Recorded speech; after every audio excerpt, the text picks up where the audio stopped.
Punjab university alumni chapter as a Europe chapter lead मैं सब सुनने वालों को, सब देखने वालों को खुशामदीद कहता हूँ।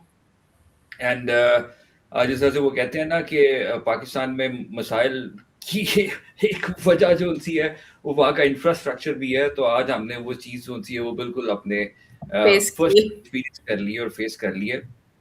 तो इससे पहले कि मैं आपको यूरोप चैप्टर के बारे में कुछ ब्रीफ करूं या यूरोप चैप्टर के बारे में बताऊं या आज के सेशन के बारे में थोड़ा सा ब्रीफ करूं, सो हमारे साथ प्रोफेसर डॉक्टर हामिद सईद साहब मौजूद हैं। सो डॉक्टर साहब, first of all very warm welcome in today session. Thank you जी, thank you for having me. करता हूं कि आप इंट्रोडक्शन दें एलुमनाई फोरम के बारे में पंजाब यूनिवर्सिटी के और ये चैप्टर्स के बारे में, anything that you would like to share. So please feel free. Thank you very much, Numan sir. I'm really thankful to you, to Dr. Bilal and Ms. Samin for arranging this event. So I think the esteemed alumni, those who are overseas, they are actually the asset for us. And they actually bring pride, and I think they are the ambassadors of our institute, and they bring pride to their alma mater by serving on these prestigious positions. And I think most importantly, whatever they are learning and whatever they are doing in their respective capacity, they can actually bring back a lot of important skills back to our generation and help improving them and making them prepare themselves for the global market. So I think it's important for us, and I'm really thankful to you as a lead chapter. I think the important thing for our for the PU Alumni Office is that we are focusing on three main objectives. Number one is increasing the network of our alumni so that we can engage them with their uh, academic home. And I think the other important thing is that we wanted to help those students who are unable to continue their studies because of financial constraints, and that is scholarships for those students. And finally, the infrastructure of the university, because I think it's important for the university in this time where we have financial constraints. The funding from the government is being curtailed to the fact is that we are not getting funding that we were getting 3-4 years back. So we are actually self-sustained now.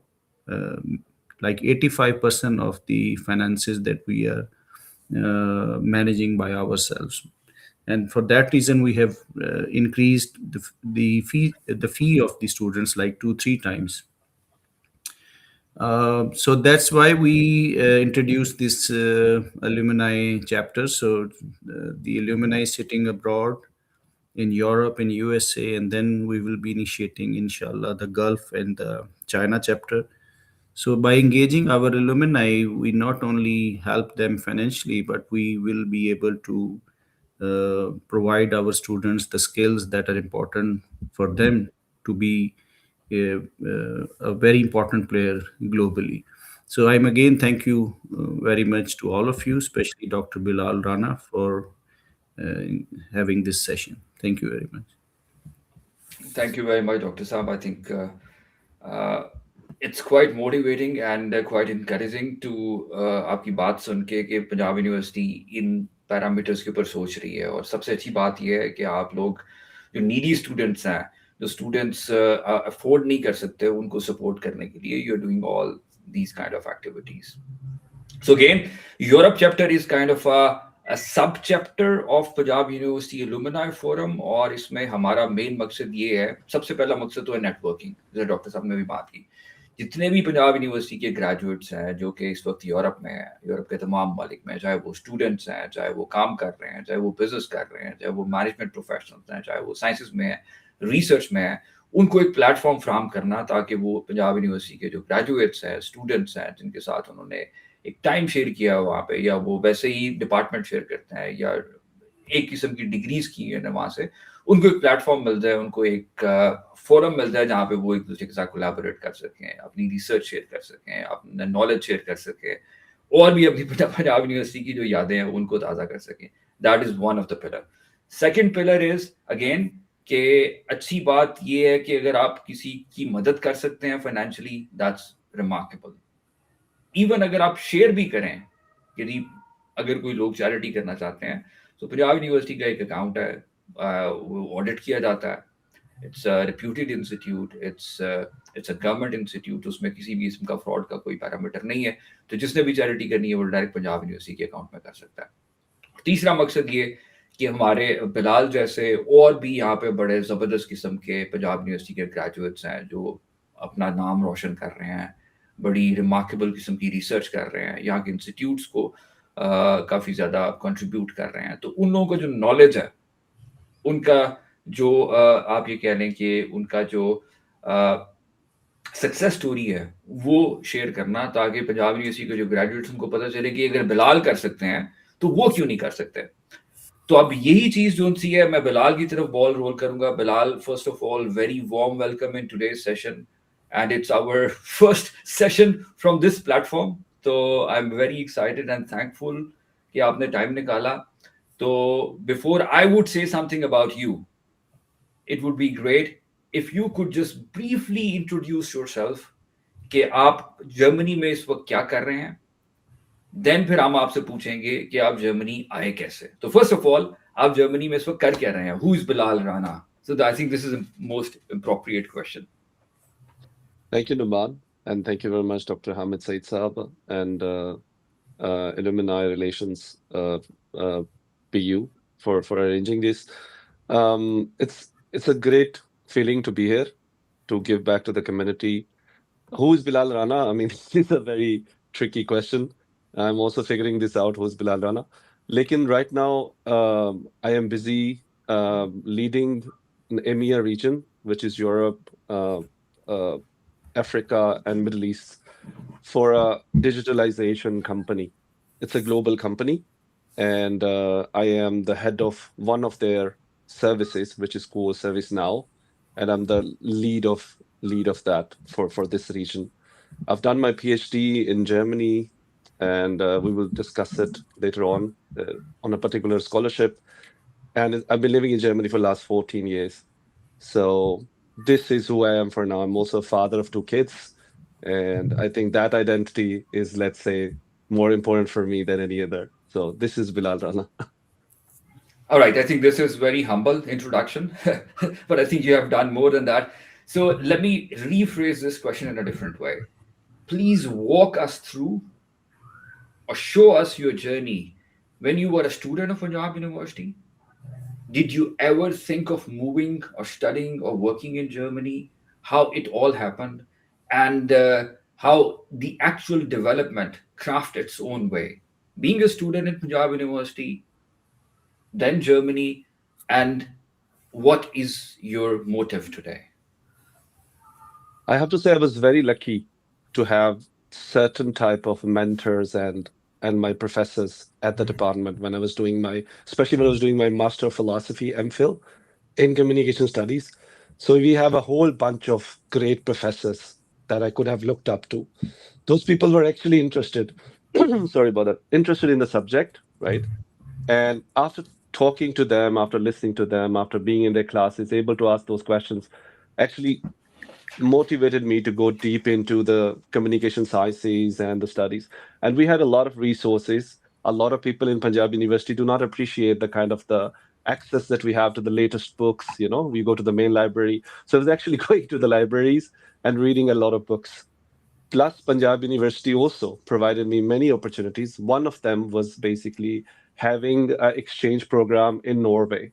So the top students of my class, because weren't able to send everyone, were sent to Norway for 2 months. So this was my first, let's say, physical understanding or experience in Europe and European academics. And through that experience, basically, I was quite sure that I would like to do my PhD abroad. My I wasn't sure about where exactly. Germany was never the main target, but at the end of the day, it also depends on what opportunity you get. And so I would say that being in Punjab University, getting that information, getting that help, looking at the professors who were already getting PhDs from around the world, basically helped me in the way that you were mentioning, to also imagine myself being in the international setup.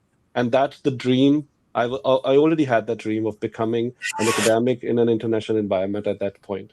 So it was not something that I thought would is not achievable being in Punjab University. I mean, it's easier said than done, what you just stated. Because when you come to Germany, I know you came to Germany on a specific spouse visa. So one thing was easier for you from this perspective.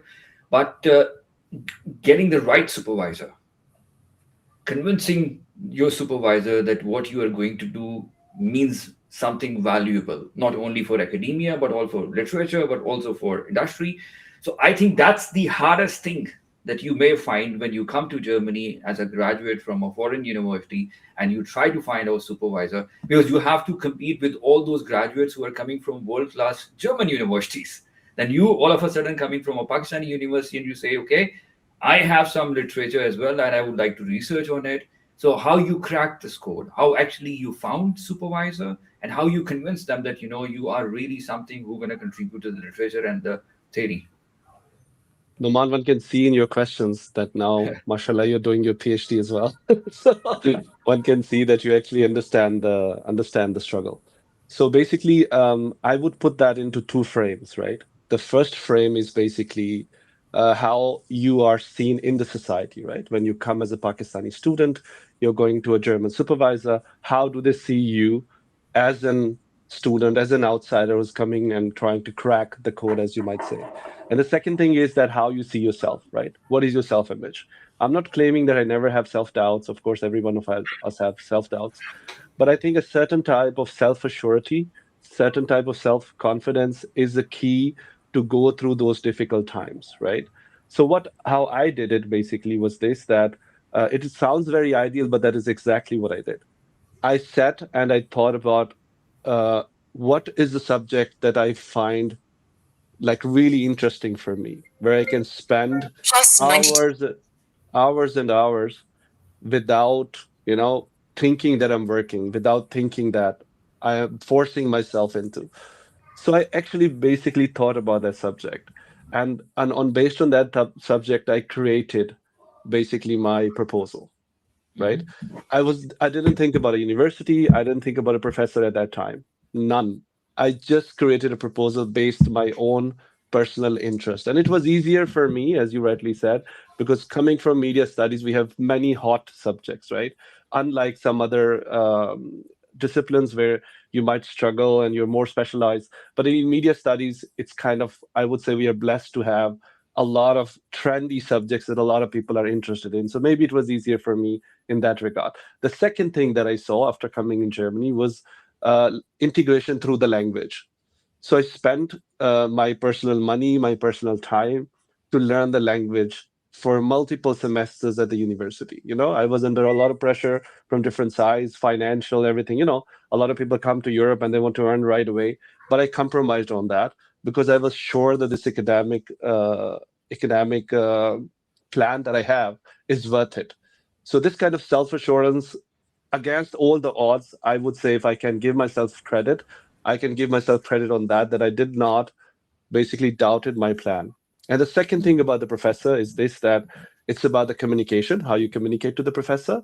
Once you're physical there, it's easier than if you're physically in Pakistan. And then going and meeting them or going into their most of the professor will give you time, as you know. They have the Sprachstunde or speaking times, as you know. So my purpose or my method was not just to send them proposal, but also going to the Sprachstunde, be in front of them and talk to them. So this is how I do it. It was not easy, but this is how I done it. So I would say focus on what you like, right? Have confidence in that. And secondly, try to go and present it in person instead of just hiding behind the emails. It can be online, it can be personal emails, personal messaging. So this is what I did. No, I think you are right because even in industry, when we are working in the corporate sector, being present, that is another skill or attribute that can bring value overall. Uh, you use the word of integration, and this word leads me to my next question.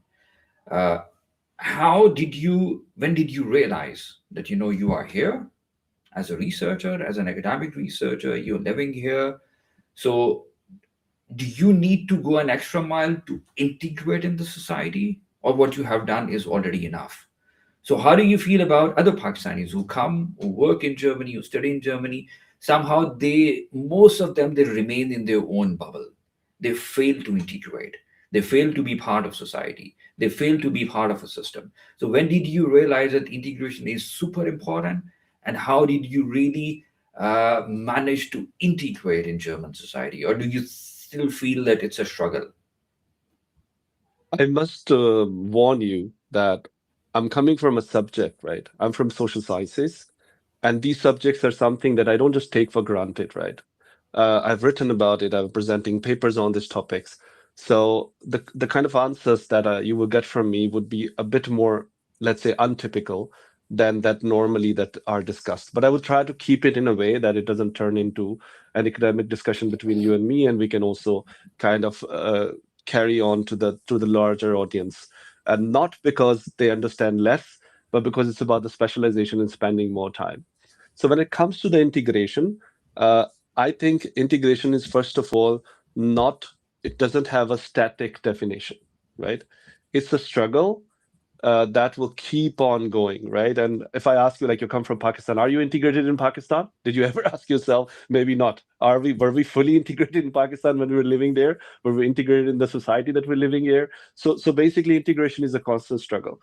So, and there are certain parameters that are used for the integration, like job, language, as you know, your social contribution, your social life, right? So people, integration means difference for the different people. So the first thing that I would like to encourage everyone is, when they say integration, please ask yourself, what do you mean by integration?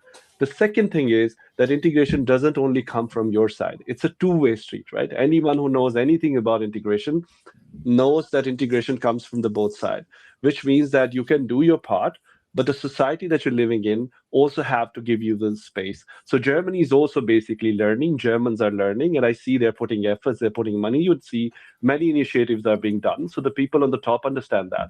So what I'm saying is basically, for me, integration was also learning about what integration means. And secondly, many of the Pakistanis who are here might not have the luxury or time to think about these things. And they think that, okay, finding a job is integration, learning the language is integration. But later on, they don't feel the belonging that they need to have. So I would say, in very simple words, two things, right? Integration means two things. One is to accept yourself as who you are, no matter where you are, right? And the second thing is also constantly learning in the society, being vigilant, trying to learn new things every day. Integration is definitely not a place, it's a journey. I know this is kind of a naive and things that I'm saying. A lot of people say that, but honestly, integration is a journey, and I see myself still on the integration. It depends the level where you are. So the same things that everyone is doing, but also be conscious that there won't be a point when you will be fully integrated in the sense. So you keep on doing more, you keep on learning more, engaging with the locals, learning the language, be in the job, and this journey would go on. All right, great. So it means that it's not just about learning the language, it's not just about learning about the values, learning about the system, learning about the economy. It's more like interacting, being present, and showing intent and doing things in a positive and right way. So it's a combination of so many other factors. So it's not just one specific factor that you can pick on and you would say, okay, this factor gonna help me to integrate in the society. And as you rightly said, that integration is like a two-way thing. And the only thing, so you need acceptance when you're coming from another country, when you're coming from a foreign world and try to live and work in a country and try to make a new home. Then first you need acceptance from the local population, and this acceptance comes from but showing this local population your right values, your own values, the values which would say, okay, there's no clash of values between two cultures. Rather than try to create that synergy, let's focus on things which are similar, let's focus on things which are being valuable in both societies, both culture, and that let's find out so tiny bridges. How can we bridge this gap and try to find out a solution for this problem? Anyways, I think we will be having some questions from people who are sitting in Pakistan who probably would like to know how to approach. for example, when we are targeting our Punjab University graduates, most of them they have done their bachelor's, BS honors, masters, MPhils, and they're looking forward to come to Germany for to find some scholarships or to find a supervisor. And most of the people they probably would like to have a scholarship, find a supervisor. What would you recommend to them? Because they're not here, they're not present. So the only way of communication they can have email. So what would you suggest them? What would be one tip from you which they can implement and approach these supervisors or these universities in a professional way? I think start very early, right? Do not see this as a plan B or plan C, right?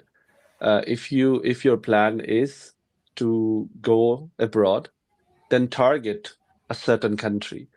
And because when we are sitting in Pakistan, we are thinking about Europe and sometimes Western world. And we do not fully appreciate the complex nature of the places, their local culture, their local professors, uh, and even the academic culture. I don't expect you to understand all of that.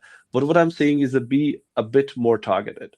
So when you're sitting in uh, a PU, the first thing I want to tell you is congratulations, right? You are definitely capable of going anywhere, winning any scholarship, going to any country. That is the first thing for sure, right? And since we have a kind of a, I would say, culture or dependency on each other, which is beautiful, right? Beautiful. I call my mother, I call my father, I call my brother. It has a beautiful side of it, and I'm very happy to have that culture. But it also have certain nature of being dependent on the other, right? Which means that what we do is basically we are waiting for someone to feed us the knowledge, right? And particular knowledge on a certain plan that we have. So I would encourage you basically to go deep, right? If you want to win, so it's a race, right? Multiple people are applying for a scholarship, and I now take Noman to be like less abstract. I take one example, and then through that, I can tell you what I mean, right?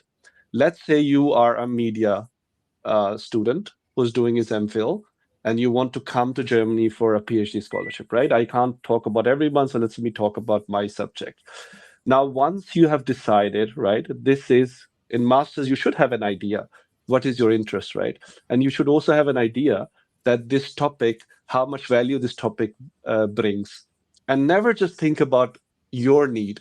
Also think about the need of the professor and the other people, because life works both ways. You have to get something, you also have to give something, right? So what I would do is basically I would take this subject, then would look for the professors that are doing work recently on this subject, right? Which means that your knowledge should be actual. Then, when you're reaching out to these professors, read about their work, right? Read about their specialization. I'm pretty sure if you ask honestly with yourself how many are doing that, actually, there will be less of the people who are doing that. So, once you know actually about their work, and you have understanding of their work, reach out to them with specialized messaging, not generic messaging sending to 100 people. It's easier, but don't do that. So once you have this connection, you can basically, even as a master student, you can find so many opportunities there all around the world to have short trips to different places. And when you're going to a place, hopefully you get an idea, you get an opportunity. When you're going to the place, look for the relevant professors, meet them in person, because the proper way, everyone knows the basic way. You apply online, you know the portals, you send the emails. You need to know and you need to find out how to go one step ahead of that. And that can only be achieved by specialization messaging, specialized messaging based on informed knowledge of the professor. So this is what I'm going to like. If you ask me one tip, this is what you need to do: go one step ahead. I think that is very helpful and quite constructive tip, which, if implemented in the right way, will definitely bring some value out of it. So that was basically, one side of the story, that you came to Germany, you did your PhD, you worked for several years as a researcher, and you contributed towards academia. But then there was a switch, and as a practitioner, as an HR practitioner who got 2 decades of experience in several countries, I can say it wasn't an easy thing. It wasn't an easy thing, and it's still not an easy thing for an academic researcher to get into industry. and not getting into industry for a specialist role, but on a leadership role. So how do you express this transition? When did you decide that, okay, enough in academia, now I need to move to the corporate sector? And what convinced you and what motivated you to be part of the corporate sector? What were the challenges and what was the win? Naman, as you know, we had an early discussion. I would like to mention that there was a time when I reached out to you. I was already in in corporate that time, but I was basically needing your guidance in terms of going into more managerial roles, right? And I remember what you told me. You basically told me that I won't use the exact words because they're very informal, but in a formal way, you basically told me that to get uh, on a leadership position, you have to have a network, right? A network basically that can confirm that you deserve to be a leader, a network that can support you not only in finding a job, right, and to have an image, to basically guide you, to mentor you. So what I'm telling also to the students or academics, to both of them, that's the first thing that I would like to reach out to people, right? Feel free to reach out to me if you need any kind. I cannot mentor everyone, right? But anyone who's actually interested and have some specialized questions, right? Spend some time on your questions, right? So I see that you have spent some time. You don't treat me as Google, right? Don't treat me as ChatGPT because I'm not. So if you're coming to me, ask me a specialized question so I can see you're working on something, you're stuck somewhere. I will more than happy to help. And I think all the professionals who do not have enough time but still want to give back to the community would help you if you show them that you have done certain part. I think it was the same case with you, Noman. I came up with you, I asked you, and you saw that I've done some of my homework, right? And it was easier for you to mentor me instead of me coming to you and saying, Noman, what should I do, right? Maybe you wouldn't be that receptive at that point, right? So what I'm saying is basically coming to the original question that you asked is about this connection between academic and industry. So when I made this so-called switch, I'm calling it so-called, I'm questioning it. Then I also started looking into it. You know, I'm a researcher and I'm an academic by nature, by training, if not by nature. So so basically, I started questioning this switch, this so-called switch, and I realized that it's more of a mental switch than an actual switch. Because if you look at the relationship between industry and academics, both are very dependent on each other.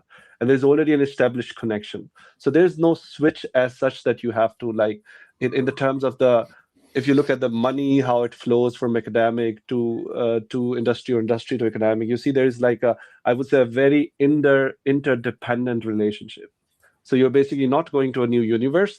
You're basically already going into the part of the structure which is already there. Why we don't see it? Because we human beings, we are very keen in creating ourselves identities to feel special. So people who are in academics, they often think that we're academics, we're pursuing the knowledge, and industries, let's say, and I'm being very casual here, greedy people running after money. But we are running after knowledge. And in the industry, people see, oh, these people, they're just talking, right? And they're no real value. And we are the people who are actually bringing, even funding them. And both of this is historically, socially, structurally, psychologically wrong. That's not how it is. Basically, both of the worlds are already connected together. And how I did it basically by help solving that in my own head. I stopped thinking of myself as only academic, or now I have to make a switch, kill the academic part, and then go to the industry. I realized, just like being Pakistani German, right? I realized that I can have both of these identities and they're very much well connected. As you can imagine, I cannot go into the details. I don't want to bore you with that, but I'm just going to give you the title. So for me, there was actually after that, I don't see that switch anymore. But I really, really appreciate and understand and acknowledge that there is a switch, and this switch is mental. So if you want one tip from me, stop thinking of yourself as an academic when you go to the industry. Always think that industry and academics are the same, and there are many skills that are transferable to the industry. It depends on your profile. And if you need help with that, go for a mentor like Noman. Noman, I'm sorry for putting it on you. So, I don't know how much time do you have, you know, thank you very but much you for need saying that. that. But Yeah. you need mentoring, Noman. You need mentoring when you're lost.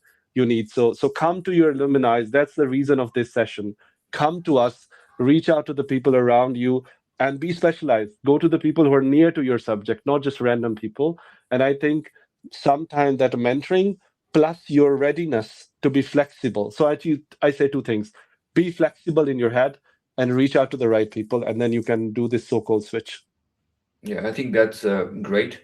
You can say answer to my question, and I would just try to rephrase what you said in another way.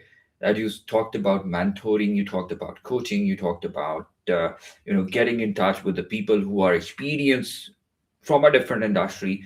Sometimes even negative feedback is also feedback. When you approach people, people give you critical feedback. Some people, they are polite in giving you suggestions. Some people, they're just blunt, spot on, to the point. And but in any case, it's feedback, whether it's negative, whether it's positive. Now it's about you. It's about you, positivity in your brain, that how you take it and how you convert all this feedback in something constructive and learn out of it. For example, I remember when you presented me your CV. At that time, my first words were that it's very academic. For me, as an HR professional, when I see a resume and somebody's talking about academic research, somebody's talking about I have done MPhil, somebody's talking about I have contributed this literature, for me, it's very, very academic. Business needs some kind of quantification. If you have done remarkable research in online selling, that's great. But the business would like to, how many products have you sold? What was the value? What is the dollar value? So, yes, you have one muscle. So, you can't be a great bodybuilder, or you can't be a really fit person if you just train your upper body, or you will just train your lower body. So you have to pick up each and every muscle and train. Then you become really a fit guy. So this exactly happened with all the professionals. You have a brain, you have energy, you have positive attitude, you have personality traits. So you need to combine all. So great professionals, great leaders, they use each every bit of their personality.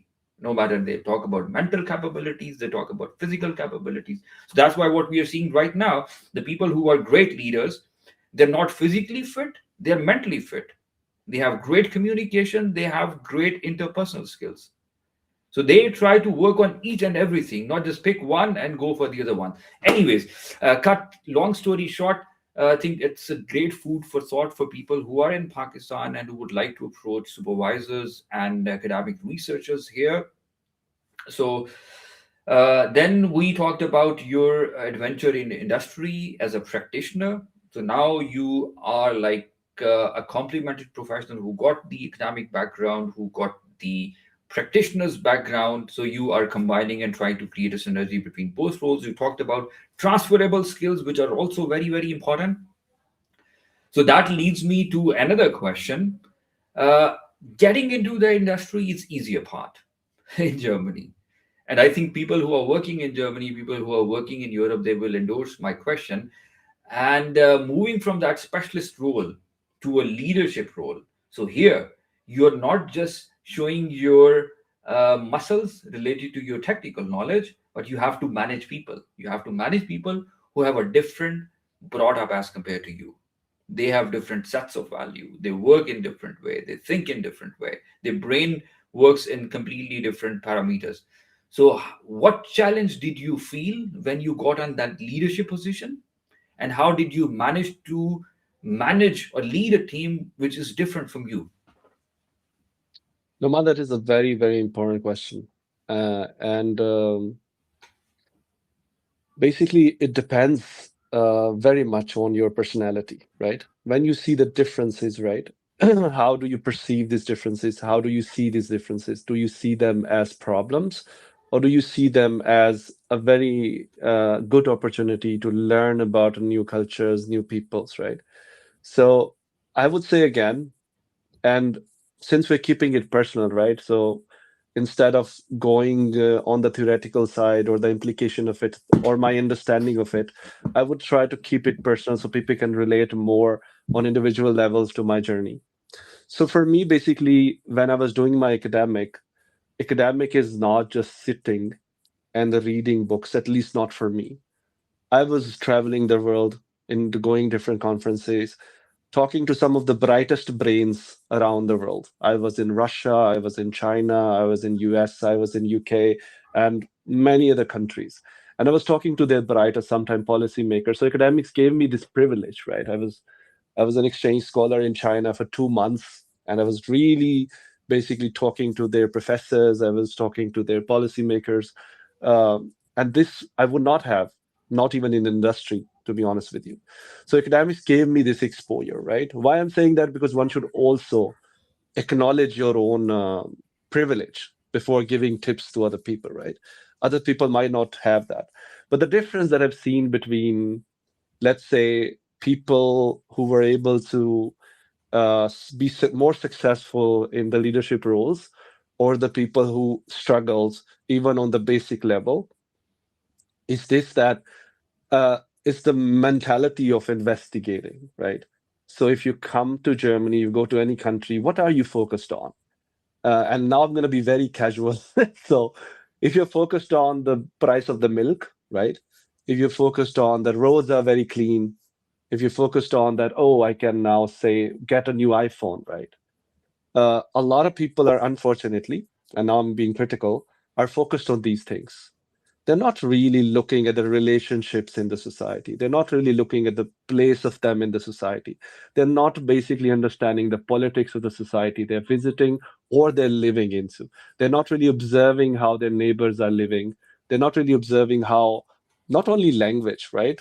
Normal language is just part of the communication. A big part of basically communication happens nonverbal, especially in a society like Germany, for example, right?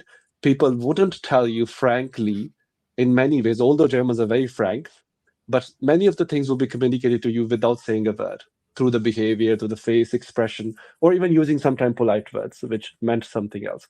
So how do you know all of that, right? You're not going to have a teacher 24/7 sitting on your head teaching you all of these things, right?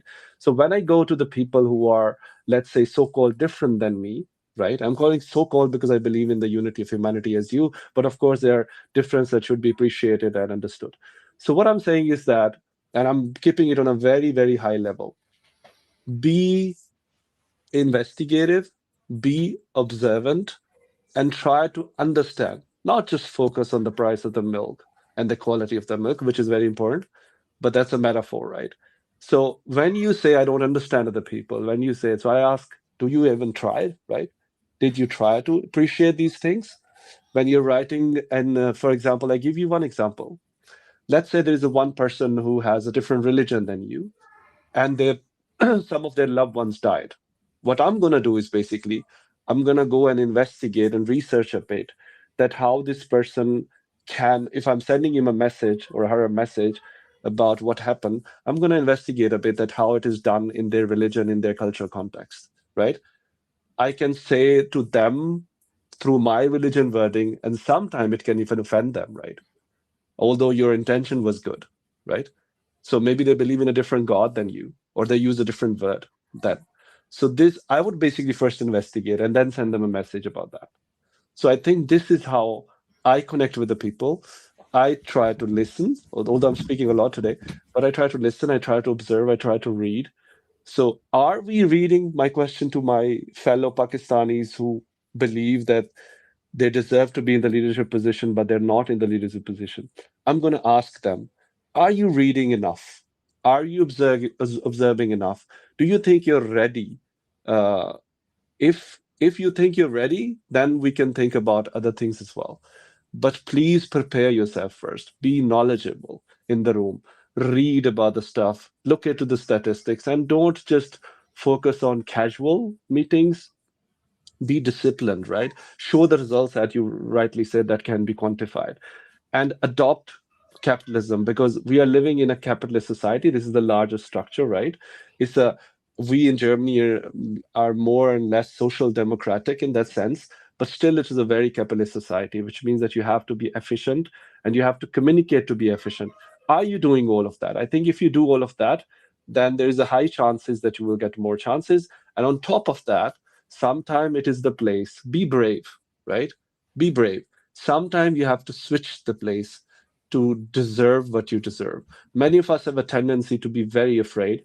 and it comes from the insecurity of lacking any kind of uh, social structure in Pakistan. We don't have like jobless money or anything like that back home. So this fear is embedded into us, and we are very fearful of leaving a job or something.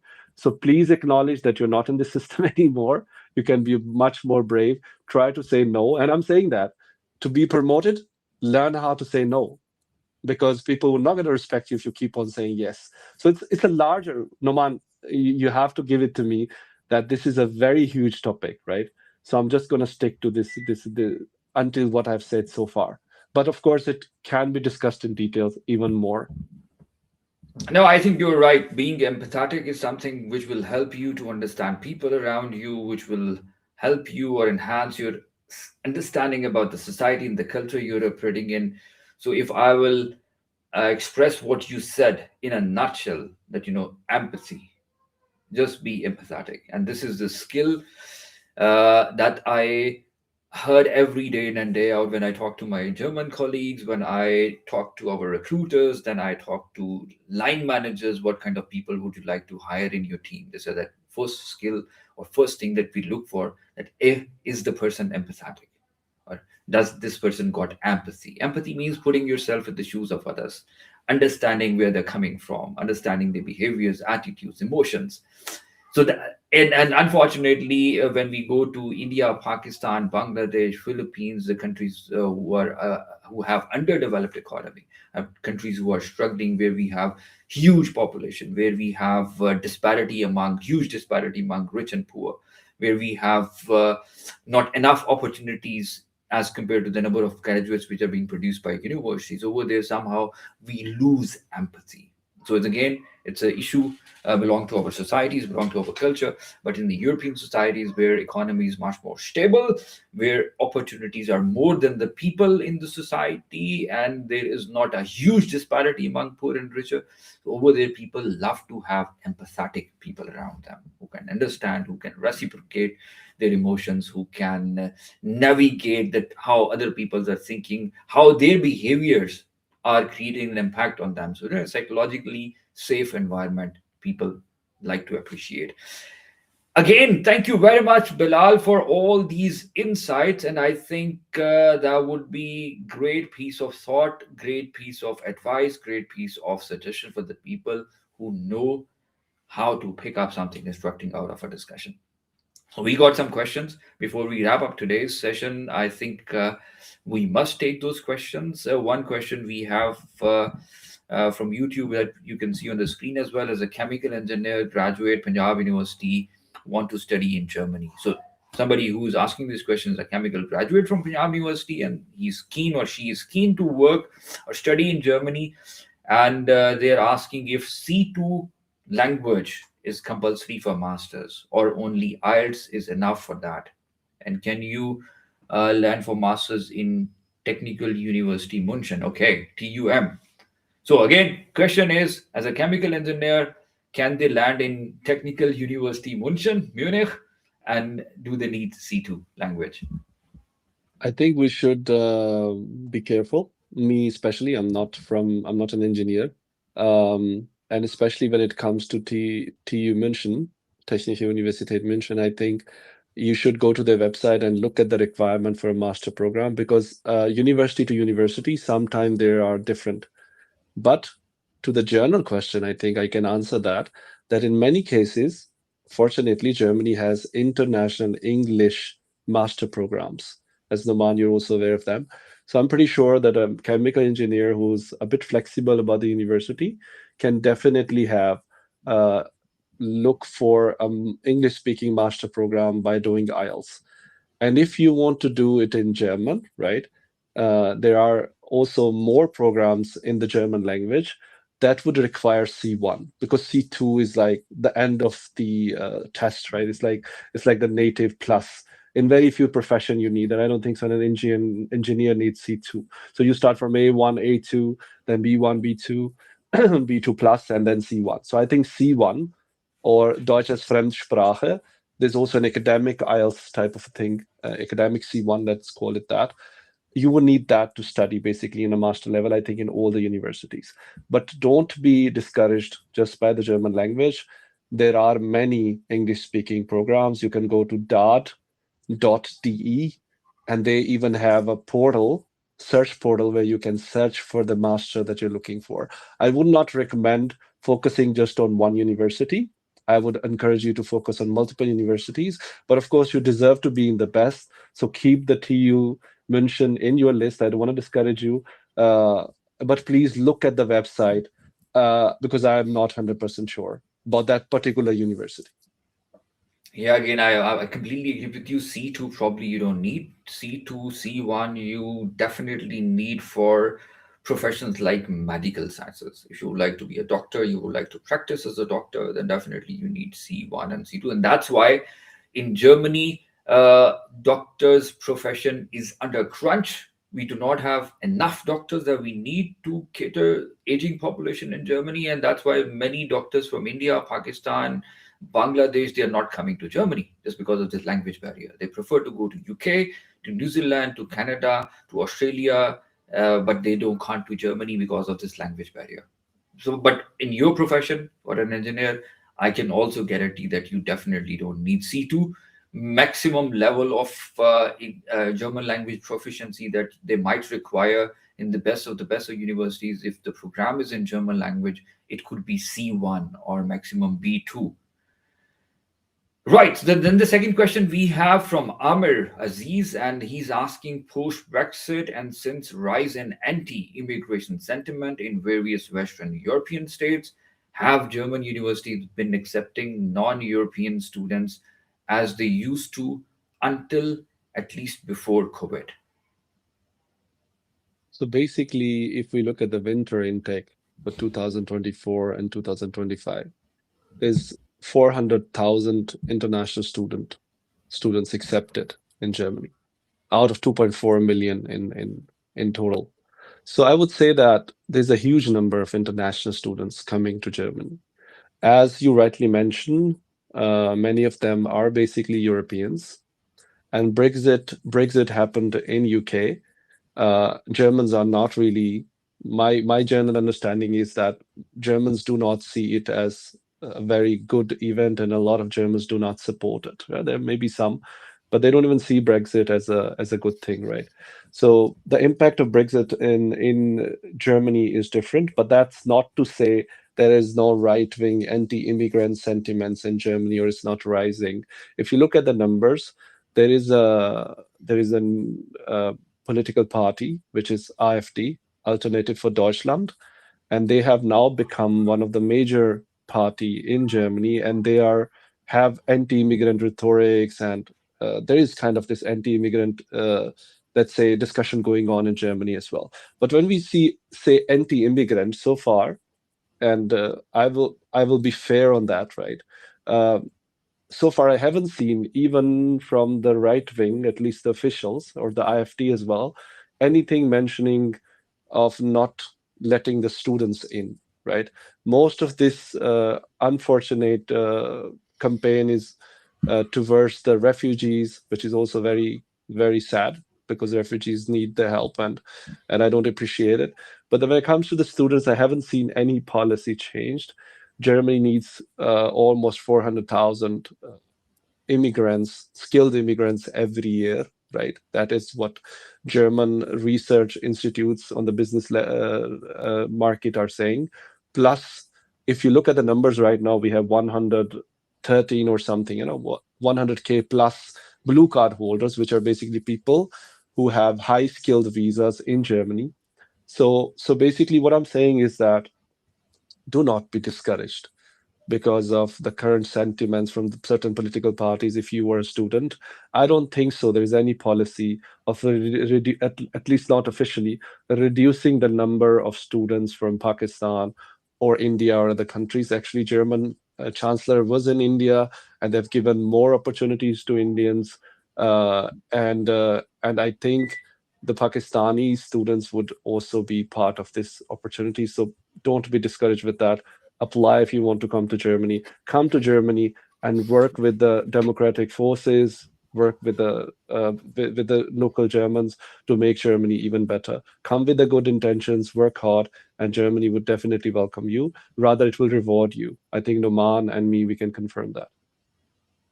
No, I think you rightly said that, and I agree with you. And numbers have spoken it quite loudly. There's an increase in the influx of students, and there will be an increase in the flux of students in the future as well, because students, they contribute in economy in many different ways. When they come, they pay the fees. So these fees, they universities, they use them for their infrastructure development, for their academic expenses, and all.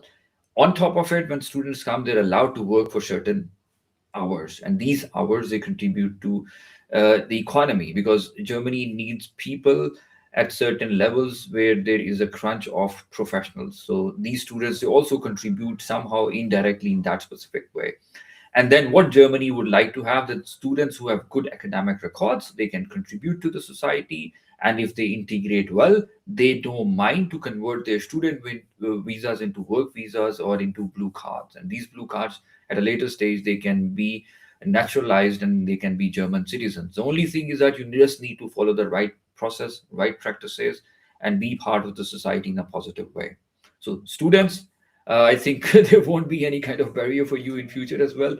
So keep trying, find out the right universities, find out the right people, choose a discipline which will reward you in future. And Germany is for sure one of the biggest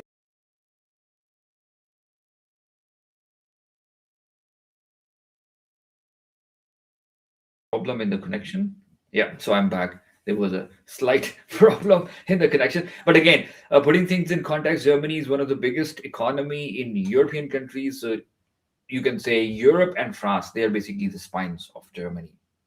And in the recent speech, Mr. Friedrich Merz, who's our German chancellor, he categorically mentioned there are bullish plans to invest in AI, bullish plans to invest in the European economy, bullish plans to elevate Germany's infrastructure. And of course, Germany would like to be one of the powerful states in the world, and that's the future. And of course, you can contribute to this future, be part of it, be part of the journey, be part of the game by coming over here and contributing to society.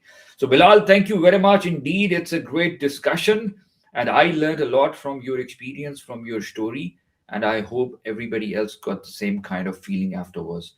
So let me bring in Samin and our director back in the game. Thank you, Naman, for having me and giving me this opportunity. Funnily, we have been trying to do something together, and this is how Yeah, we, it always, finally we good did things it. always take time. Yeah. Yes, yes. So let me just bring Samin back. So, Samin, you are here. Then I have to take Hamidsa back in the call.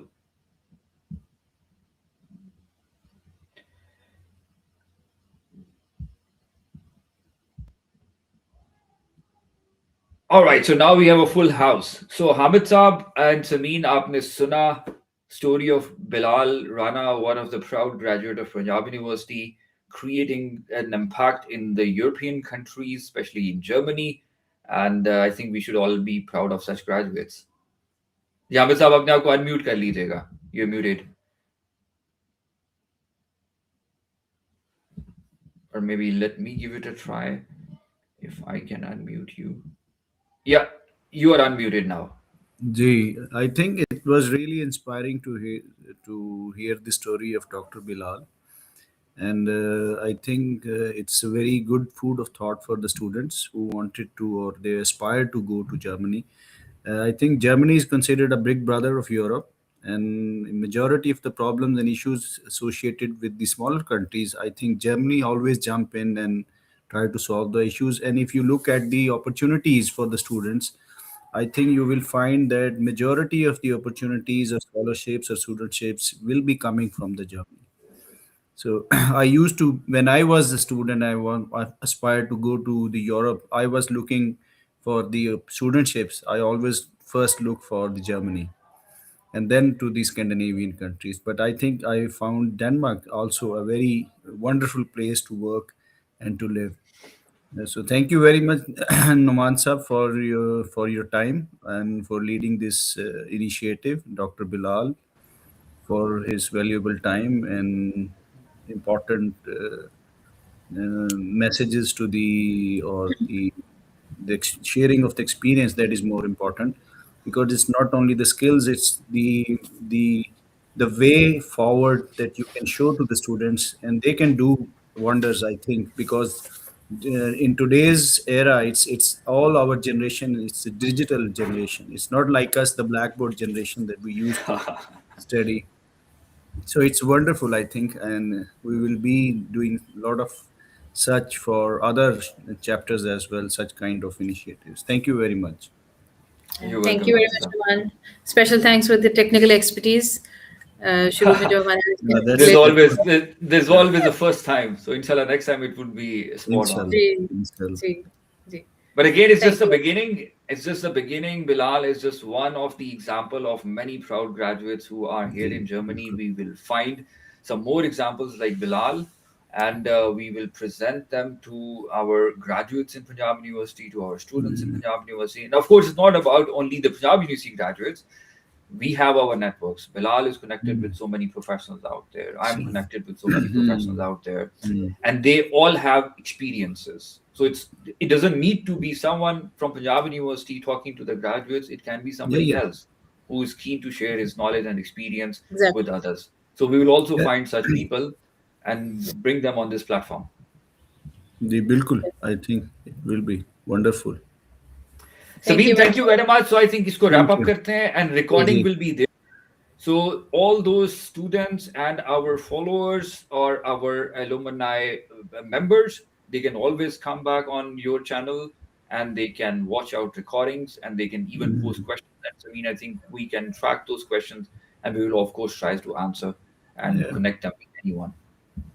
Thank you for reviving our YouTube channel as well. I think that's a good way. Inshallah, it will Yeah, keep on yeah, growing. yeah. We'll I we'll think get some more that's subscribers, wonderful. and in case in future if somehow it will get monetized, so then I think it would be a great Yeah, contribution to the it charity of will Punjab be. University. Yeah, it will be. I think a very big help for Punjab University alumni. And here So we let's need bring people like some. Bilal, because Bilal Yeah, is someone who did his PhD in social media and these kind of social things. So media. probably, Yeah, so I mean, you need to get in touch with Bilal to monetize the YouTube channel. yeah. definitely. All right. Okay. Thank you very much, Bilal. Thank you, ji. Thank you very Thank Thank much. you you. very Have a much, nice and day. take care, everybody, in Allah Pakistan Bye and in Hafiz. bye. Europe. Allah Hafiz. Thank you. Allah Thank you. Hafiz. Allah Hafiz.